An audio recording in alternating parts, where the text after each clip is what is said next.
If it doesn't say that, we can then conclude with certainty that whoever wrote the book of Matthew lied about Isaiah, mistranslated the verse, and therefore his credibility collapses along with the credibility of the entire Christian Bible.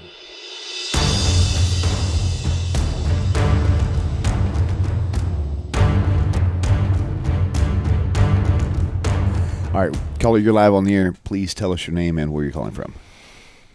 Hello, Rabbi Tovia singer. My name is Israel. I'm living in Montana.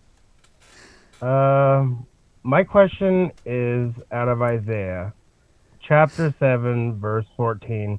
It says that Emmanuel will be born of a virgin. So when dealing with the JC topic, I never hear rabbis say, yes, Emmanuel was born of a virgin, and he existed, and the Christians call him JC, or no, we don't believe he was born, and he never existed, and Christianity is just made up. So what path do you take on that? Thank you. Could you, not hang up that quickly? Is that possible? Could you stay with me? Yeah, on that's this? cool. Okay, go ahead. Stay with me on this. So, are you familiar with the Hebrew language? I am teaching it to my sons currently, as well as I can get it from America through my resources like YouTube. Because this goes into a lot of philosophical debates I'd love to talk to you about, but if we could just stick on this subject. That's what I'm sticking on. This is very much germane to this topic. So, look, how do you say a virgin in Hebrew? What's the Hebrew word? Not sure. Please enlighten me. So tell me this. Tell me this. If you're not sure, which is fine, then how can you know that the word virgin appears in Isaiah 7:14? Please don't be offended if you wouldn't even know what word to look for. That is 100% the truth. I can only get through my Hebrew and my concordances, or I can only get through my English concordances. I can't get through my Hebrew concordance because I don't know the language. So, as it turns out, in the Hebrew language, both in biblical Hebrew and modern Hebrew, there is only one way to convey certain virginity, and that is the word betulah. Betulah means that someone never had sexual intercourse with anyone.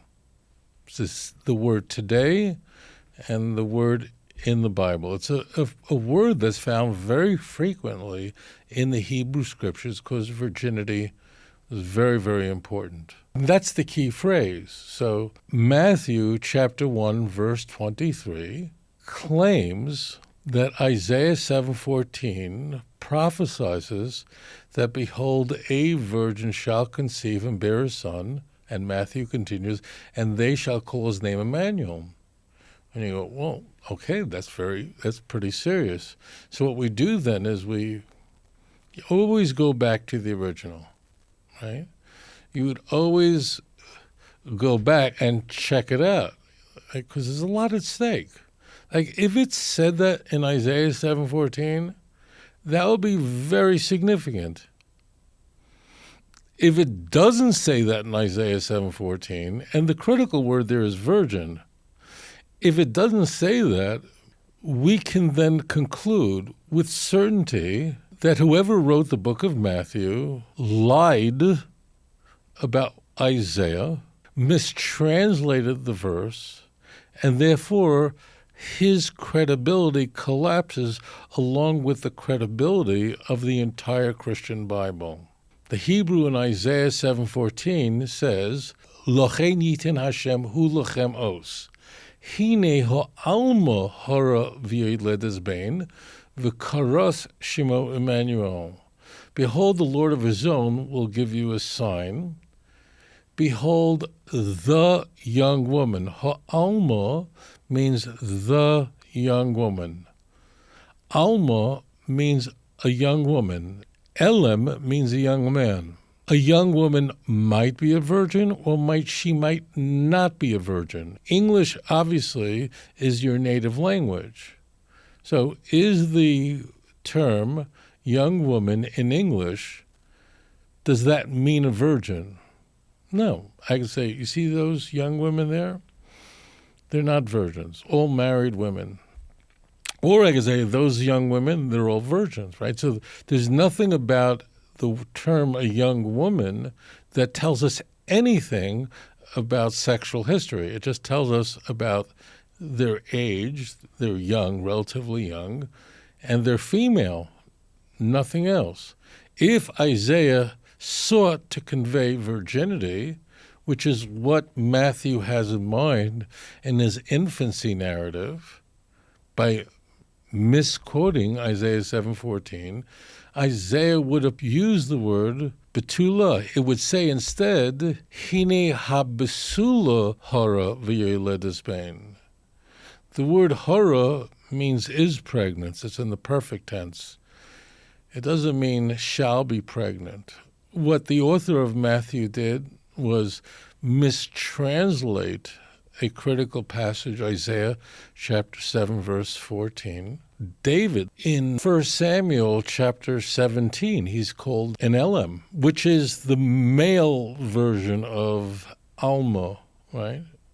Was he also a virgin? It's really very silly.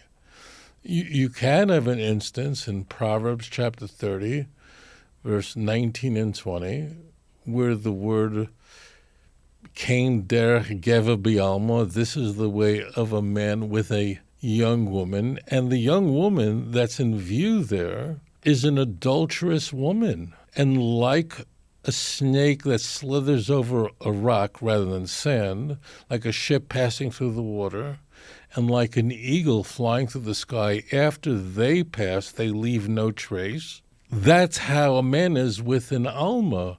She then engages in illicit sexual activity. She can just wash herself and say, I've done nothing wrong. There's no way to tell that an adulterous wife has engaged in fornication, right?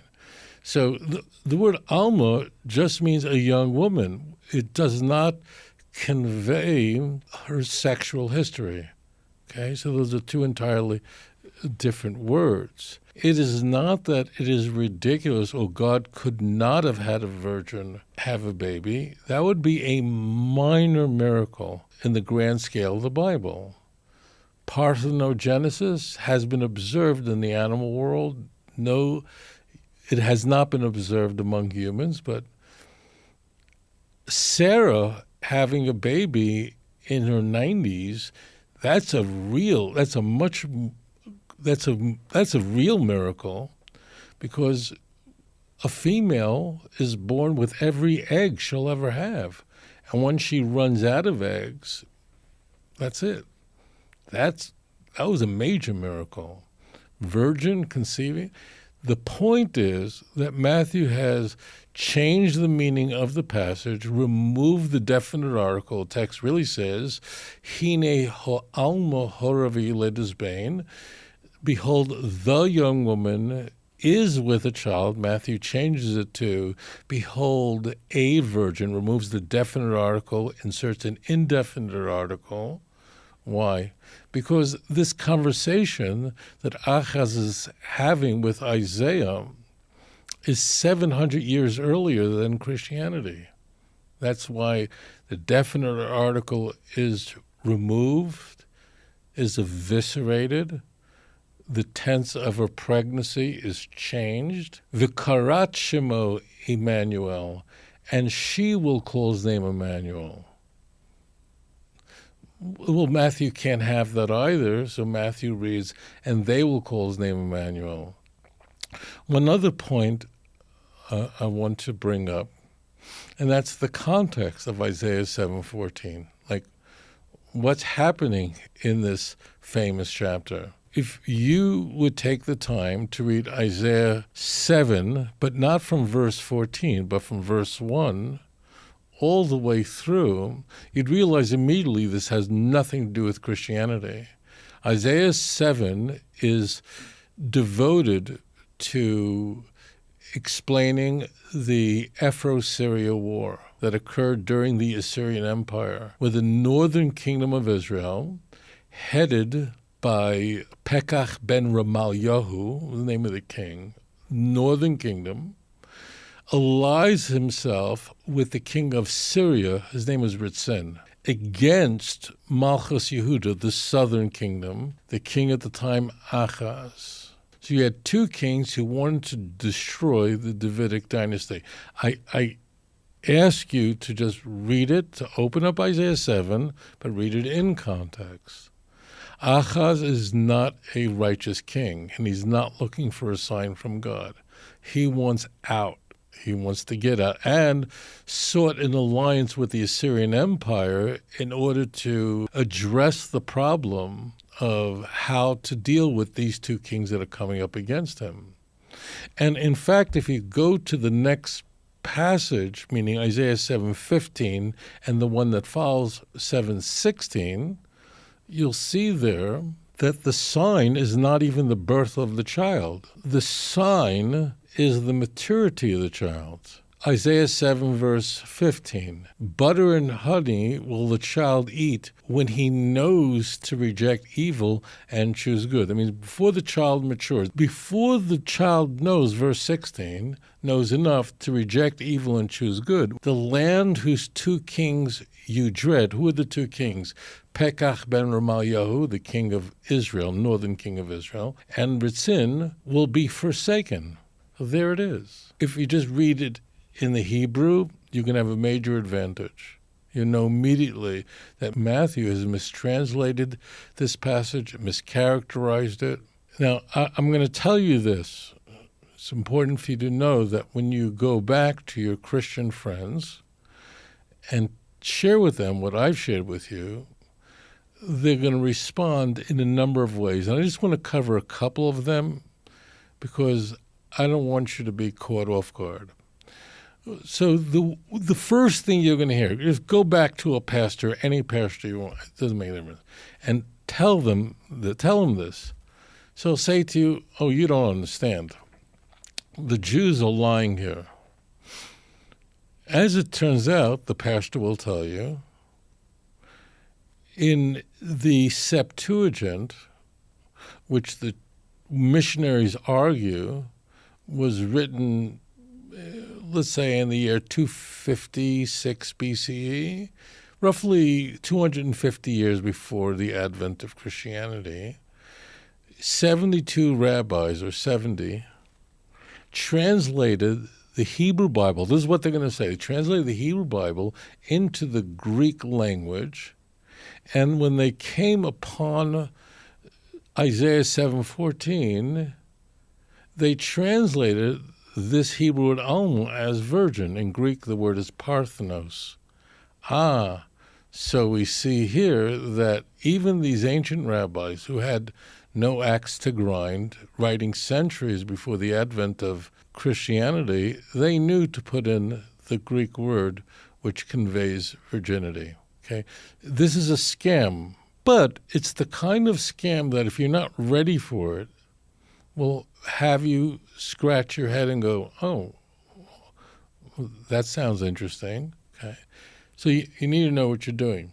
So first, the Septuagint, the original Septuagint, which scholars refer to as the Proto-Septuagint, it was only of the 5 books of Moses, only the Pentateuch, only the Law of Moses, nothing else. So this whole apologetic is just complete nonsense. It's a scam. It's like when you're engaging with Christians on this, it's like a magic show, and but it's a magic show that was performed by your 9-year-old nephew, where you really know what he's doing. It's not well done.